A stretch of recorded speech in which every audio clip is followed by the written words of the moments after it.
Bonjour à tous et bienvenue. Aujourd'hui, on va corriger l'exercice numéro 5. On abandonne, sans vitesse initiale, un bloc de masse petit m à partir du sommet, position A. Donc voici le bloc et voici la position A au sommet, d'un plan incliné faisant un angle θ avec l'horizontale. Voici l'angle θ. Le bloc glisse sans frottement et vient comprimer un ressort de constante de raideur K et dont une extrémité est fixée en bas du plan incliné. Donc voici notre ressort et il est fixé ici à son extrémité. On note grand L, la distance initiale entre le bloc et l'extrémité libre du ressort. En position B, lorsqu'il n'est pas comprimé. Au moment du choc, le ressort est comprimé d'une longueur petit d, donc le ressort va se retrouver en position C. Avant qu'il ne se détende à nouveau, les frottements entre la masse et le plan incliné sont négligeables. Première question, montrer que l'énergie potentielle élastique, EPE, du ressort est exprimée en fonction de son allongement x, comme suit. Alors on a l'énergie potentielle élastique qui est égale à 1/2 kx au carré. On nous demande de préciser l'origine de cette énergie. Alors montrons l'expression de l'énergie potentielle du ressort. Donc l'énergie potentielle du ressort, on nous a demandé de montrer qu'elle est égale à 1/2 fois k, la raideur du ressort, fois x au carré. X ici représentera l'allongement du ressort.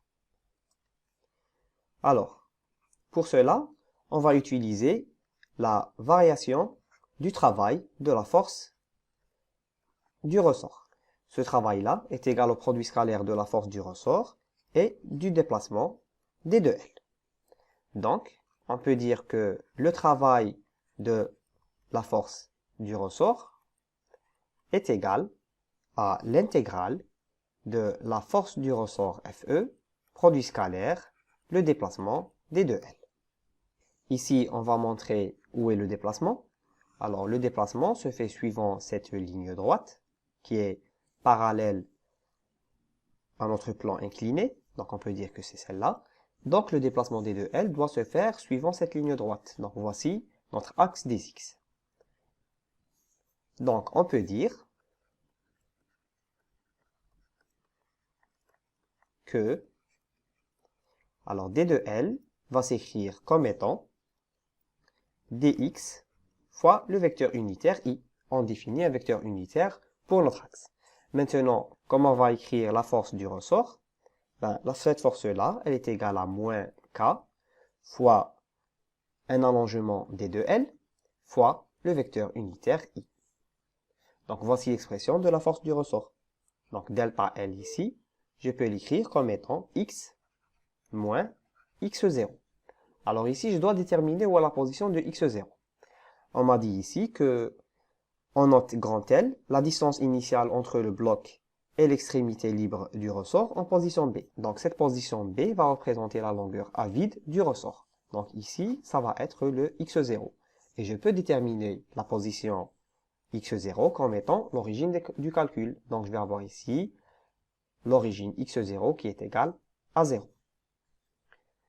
Donc ce qui veut dire que toutes ces positions-là vont devenir des positions x. Donc si x0 est égal à 0, ça veut dire qu'ici je vais avoir x moins 0 et c'est égal à x. Donc je peux réécrire la force du ressort, donc Fe, c'est quoi? C'est moins k, x fois i. Donc je peux réinjecter dans l'expression du travail la nouvelle expression associée à d2L et la nouvelle expression associée à la force Fe. Donc,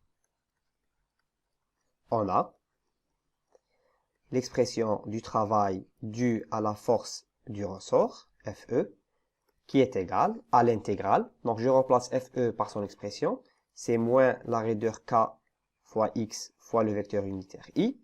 Donc tout ça, c'est le produit scalaire avec d de L qui est égal à d de x fois le vecteur unitaire i. Donc je vais avoir produit scalaire de i qui vont donner 1. Donc je vais avoir, c'est l'intégrale de moins k x d de x.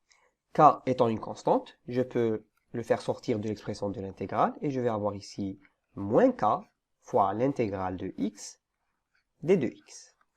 Or, on sait que la variation du travail de la force est égale à moins la variation de l'énergie potentielle, car la force élastique du ressort est une force conservative.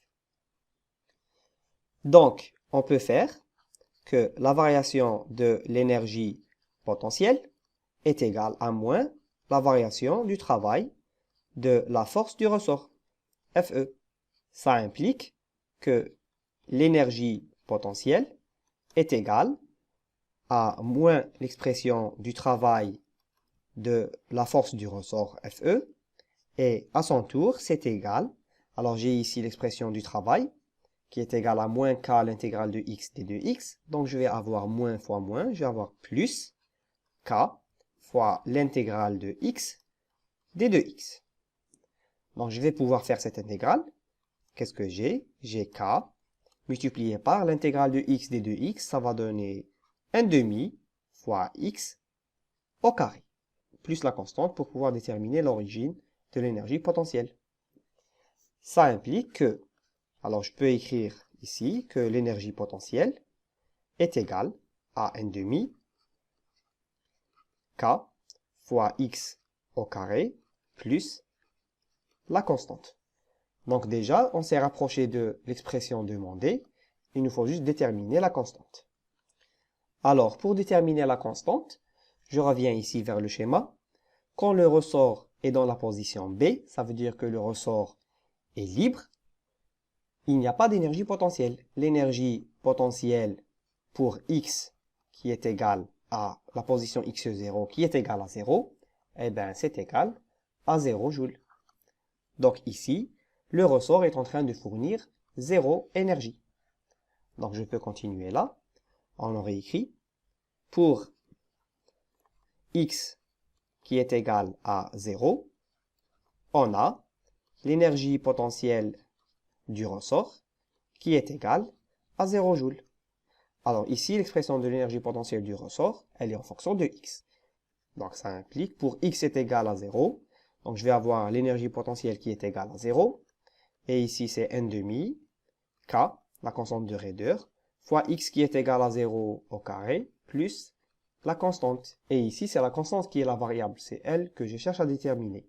Ça implique que la constante est égale à 0. Donc pour qu'il n'y ait pas d'amalgame, cette énergie potentielle que j'écris, c'est l'énergie potentielle élastique. Donc EPE. C'est elle qui est due à la force élastique. Donc ici, ça va être un EPE aussi. Donc, on peut l'écrire. On a l'expression de l'énergie potentielle du ressort EPE. Donc l'énergie potentielle du ressort EPE qui est donnée comme suit. Alors EPE qui est égal à 1/2 fois la raideur K fois le déplacement ou bien l'allongement x au carré, plus la constante qui est égale à 0. Donc voici l'expression de l'énergie potentielle du ressort. Deuxième question.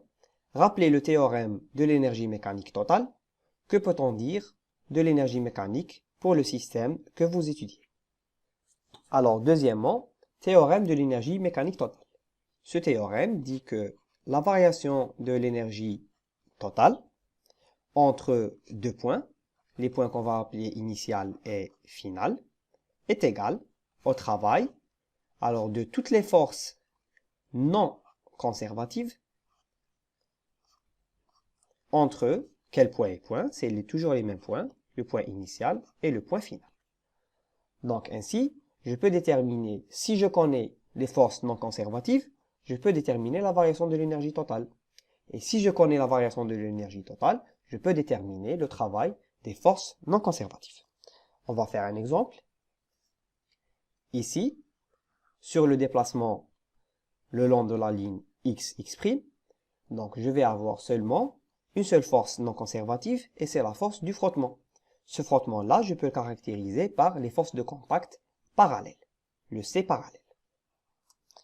Donc ici, je peux réécrire que la variation de l'énergie totale entre le point initial du déplacement et le point final, donc le point initial c'est le point A, et le point final ça peut être le point C par exemple, est égal au travail de quelle force? Alors j'ai la force de contact C, c'est elle la seule force non conservative, entre toujours le point initial et le point final. Or, le travail de la force C parallèle, qui est la force de contact parallèle, est égal à 0. Pourquoi? Parce que C parallèle est égal à 0. Je n'ai pas de frottement. Je peux le relire ici. Alors, le bloc glisse sans frottement et vient comprimer le ressort de constante de raideur K. Donc ici, j'ai sans frottement. Sans frottement, ça veut dire que C parallèle est égal à 0. Donc, le travail de C parallèle est égal à 0. Je peux le réécrire comme ça. C'est quoi le travail de C parallèle? Ben, c'est l'intégrale de C parallèle, produit scalaire, le déplacement des deux L. Or, C parallèle est égal à 0. Ça veut dire que c'est l'intégrale de 0 des deux L. Et je vais avoir 0. Je vais avoir un travail nul pour C parallèle. Alors, je peux le réécrire ici maintenant. Alors, j'ai la variation de l'énergie totale entre le point initial et le point final est égale au travail de la force de contact parallèle, C parallèle, entre le point initial et le point final. Et celle-là, je sais qu'elle est égale à 0. Et cela, vu que C parallèle est égal à 0. On n'a pas de frottement. Ce qui implique que la variation de l'énergie totale entre le point initial et le point final est égale à 0. Ça veut dire que l'énergie totale est égale à une constante. L'énergie totale finale est égale à l'énergie totale initiale. Donc l'énergie totale est égale à une constante. Conclusion, l'énergie mécanique est constante. Passons maintenant à la dernière question. Calculer l'énergie mécanique totale au point A et C. Donc ici, par calculer, on veut dire déterminer les expressions de l'énergie mécanique au point A et son expression au point C. Alors, commençons d'abord par le point A. Je sais que l'énergie totale, c'est quoi? Alors, sur mon schéma, voici le corps de masse M.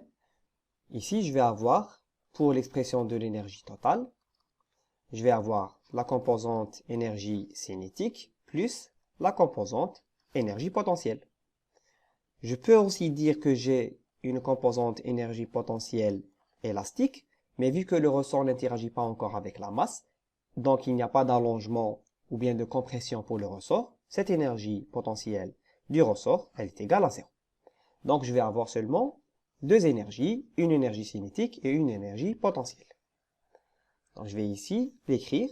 L'énergie totale au point A, c'est quoi? C'est l'énergie cinétique plus l'énergie potentielle gravitationnelle seulement. Donc je vais écrire comme ça.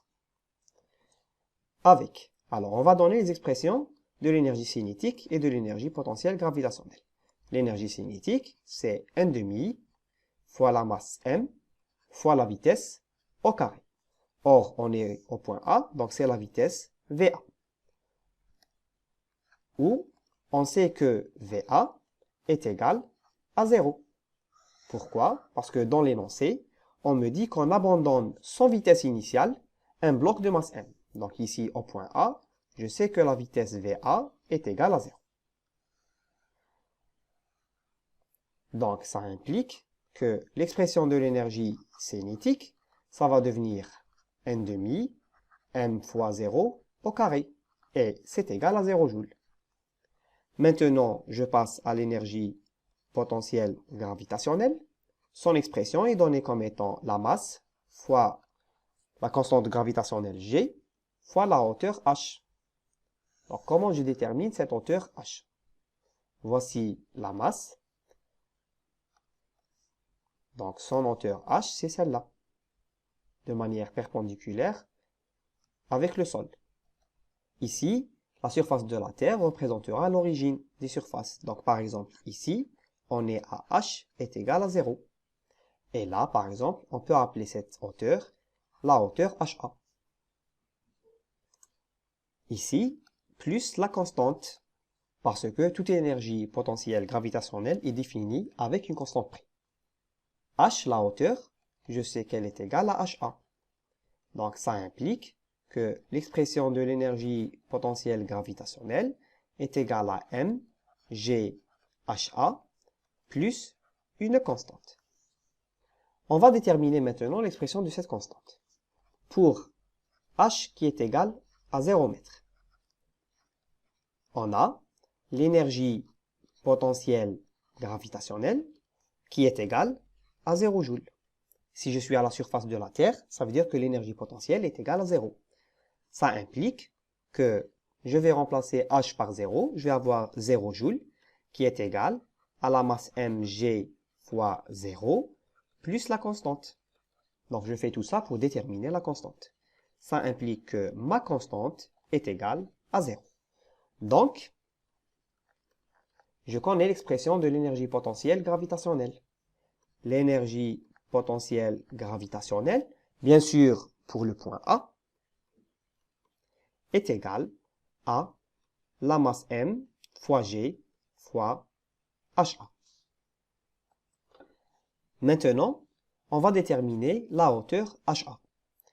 Alors j'ai ici un triangle rectangle, d'angle ici θ. On va déterminer cette longueur-là. Alors cette longueur-là, c'est quoi? À partir du point M jusqu'au ressort à vide, j'ai la distance AB qui est représentée par la longueur grand L. Et puis, du point H est égal à 0, donc ici à l'origine, jusqu'à la longueur à vide du ressort, je sais que j'ai la longueur à vide L0. Donc je vais pouvoir ajouter cette longueur-là comme étant L0. Donc, avec l'angle θ, ici la hauteur HA va représenter son sinus. Donc qu'est-ce qu'on a ici? On a sinus l'angle θ qui est égal à HA divisé par la longueur grand L plus L0, où ici grand L représente la distance AB. Donc je peux déterminer l'expression de HA. Donc HA est égal à grand L plus L0 fois sinus l'angle θ, que je considère comme étant une donnée. Donc ici, je peux déterminer l'expression de HA, où HA, c'est quoi? C'est la longueur grand L plus L0 fois sinus l'angle θ. Donc ainsi, j'ai déterminé HA. Je reviens pour réécrire l'expression de l'énergie potentielle gravitationnelle. L'énergie potentielle gravitationnelle au point A est égale à m fois g fois l'expression de HA qui est égale à grand L plus L0 fois sinus l'angle θ. Maintenant, vu que, comme je l'ai dit tout à l'heure, l'énergie totale au point A, c'est quoi? C'est l'énergie cinétique au point A plus l'énergie potentielle gravitationnelle au point A. Ça implique directement que l'énergie totale au point A est égale à la masse m fois g fois la longueur grand L plus L0 fois sinus l'angle θ. Et l'énergie totale est donnée en joules. Passons maintenant au point C. Alors au point C, l'énergie totale, ici au point C, quels sont les composants de cette expression? Alors, je vais avoir l'énergie cinétique au point C, plus l'énergie potentielle gravitationnelle au point C, plus l'énergie potentielle élastique au point C. Alors ici, pour le point C, je vais avoir la même chose, l'énergie cinétique, l'énergie potentielle gravitationnelle, plus l'énergie potentielle élastique. Et cette fois, l'énergie potentielle élastique n'est pas égale à 0, parce que je vais avoir ici la masse grand M. Elle est là. Et cette masse-là est en train de comprimer le ressort. Le ressort étant comprimé, il va avoir une énergie. Donc, comme on l'a dit, l'expression de l'énergie potentielle élastique est égale à n demi fois k x au carré. Donc, ayant cette compression petit d, donc je peux remplacer ici x par l'expression de d, donc je vais avoir d au carré. Ayant une compression ici, je ne peux plus négliger l'apport du ressort. Donc, je vais bien avoir l'expression de l'énergie potentielle élastique du ressort qui rentre en jeu. Donc maintenant, on va écrire tout ça. Déterminons les expressions des énergies cinétiques, potentiel gravitationnel et potentiel élastique au point C. Alors, petit 1. Pour l'énergie cinétique au point C, qu'est-ce qu'on va avoir? On va avoir n demi m fois la vitesse au carré. Or, ce n'est pas n'importe quelle vitesse.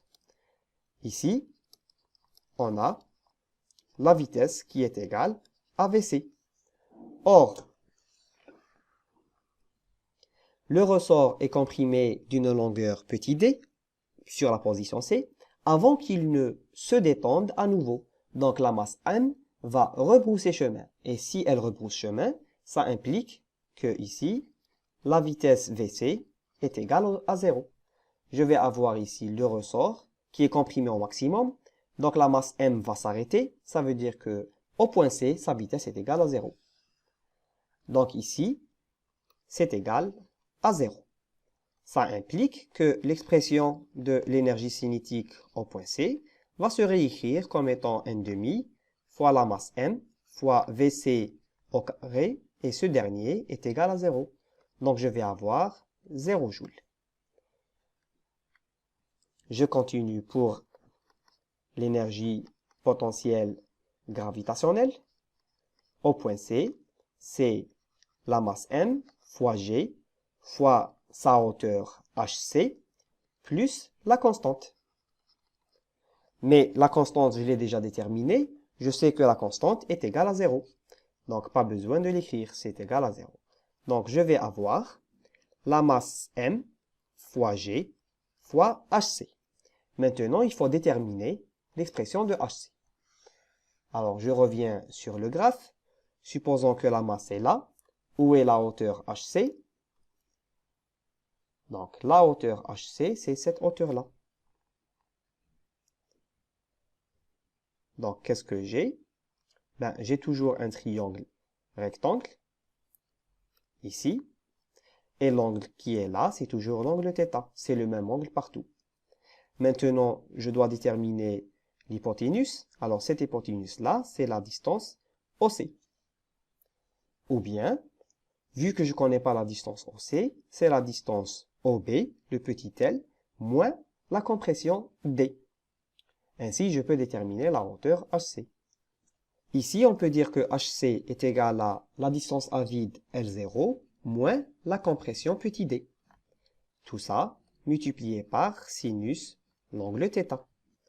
Donc, ayant déterminé l'expression de HC, je vais réécrire l'énergie potentielle gravitationnelle au point C, et je vais avoir la masse m fois g.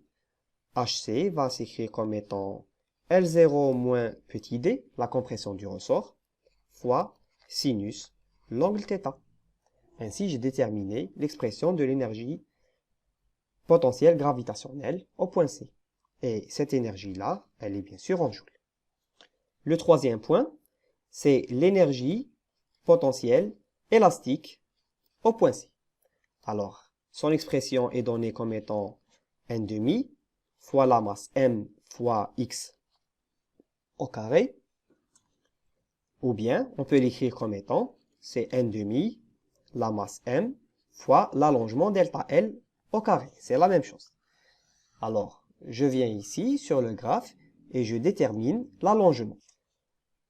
Ici sur le graphe, je vais pouvoir déterminer l'allongement. Et l'allongement se fait entre le point B et le point C, parce que le ressort étant au repos, arrivé jusqu'au point B. Et étant comprimé, il est au point C. Donc voici son allongement. Donc ça peut être delta L, ou bien j'ai déjà son expression, c'est petit d.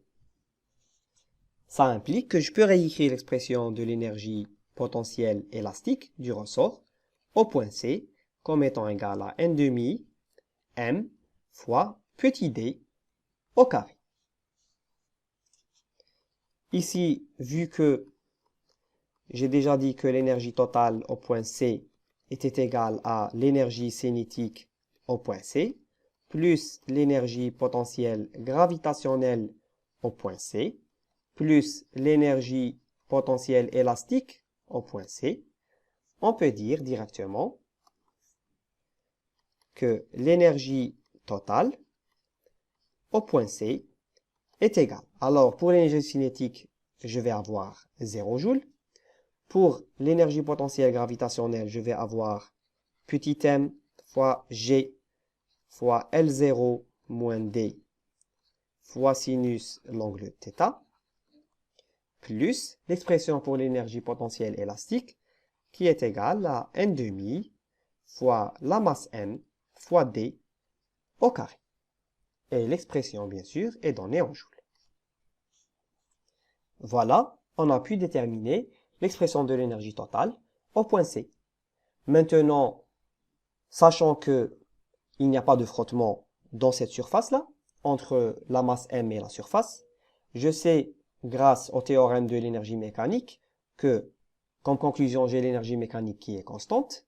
Donc, l'expression de l'énergie totale au point A est égale à l'énergie totale au point C. Donc, dans un exercice, si on me demandait de déterminer, par exemple, une certaine constante, ou bien une certaine grandeur qui n'est pas définie, ben, je peux utiliser l'énergie totale entre les points A et les points C, et entre n'importe quel point. Donc, je sais que l'énergie totale reste toujours constante, elle aura la même valeur, donc je détermine la valeur de l'énergie totale en un point, et je connais la valeur de l'énergie totale sur tous les autres points. Ainsi, je pourrais déterminer, par exemple, la masse de mon objet, ou bien la distance, petit d, etc. Voilà, c'est la fin de cet exercice. Je vous remercie de l'avoir suivi, j'espère qu'il vous a été bénéfique. À une prochaine fois.